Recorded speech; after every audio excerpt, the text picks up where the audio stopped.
look at the score, and you see that they play, the violins who have the melody, play bom. That's the beginning of the melody. Then it continues, da-da-da, all of which is just an ornamentation of that first single B flat. In other words, it goes D. The melody's already begun.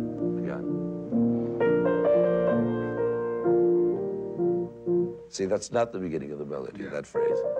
It's an elaboration of the single note, B flat.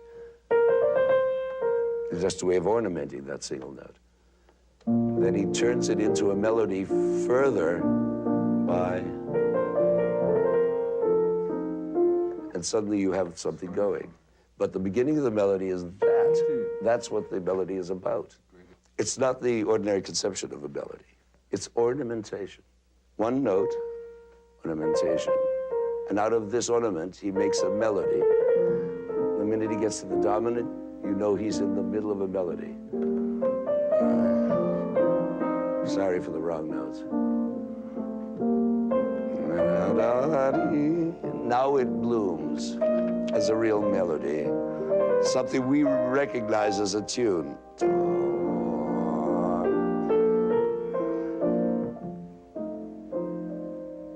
Is the last note of the melody, which also is the first note of the repetition of the melody. If you listen, you'll see.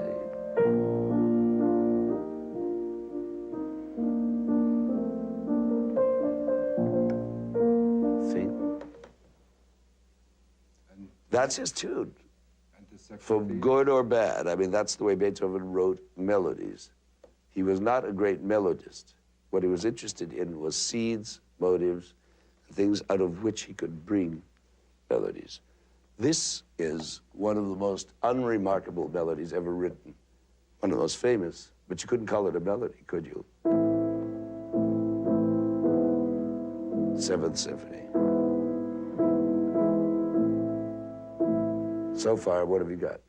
One note. Now.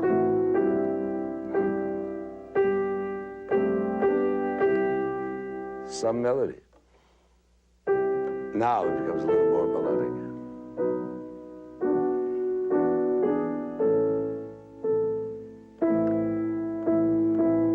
You like that melody? You do? So do I. But is it a melody? No.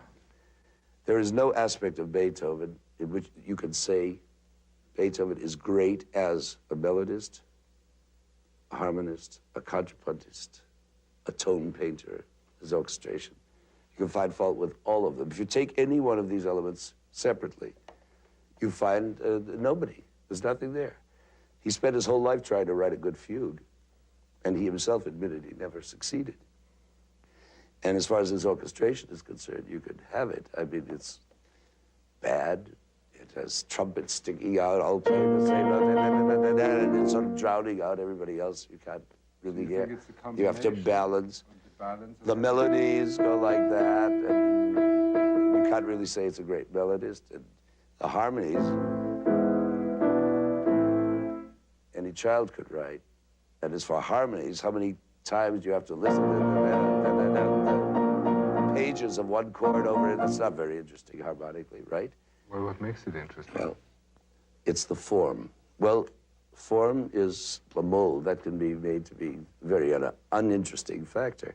But in Beethoven's case, the form is all because it is a case of what note succeeds every other note. And in Beethoven's case, it is always the right next note, as though he had some private telephone wire to heaven, which told him what the next note had to be. No composer ever had that, even Mozart, to that degree, where everything is so unpredictable and yet so right. It all checks. It all works out. You can rely on it. You know the next note has to be the next note and the only next note that could come. And that makes his form perfect. How he had this, nobody knows, because he struggled. He scratched out. He never left his rooms. He went crazy, and he kept saying, well, I'm writing only the tip of the iceberg of what I really feel, what I could really write. His room was a mess. His food was uneaten. For 3 days, it was stale. The chamber pot was unemptied under his piano. He moved all the time. He couldn't find a place that was right. He kept trying. If you look at those sketches, you see the crossings out. You see the agonies that this man went through. And what has finally appeared as the finished product looks as though it was simply phoned in from God. That's what's so incredible.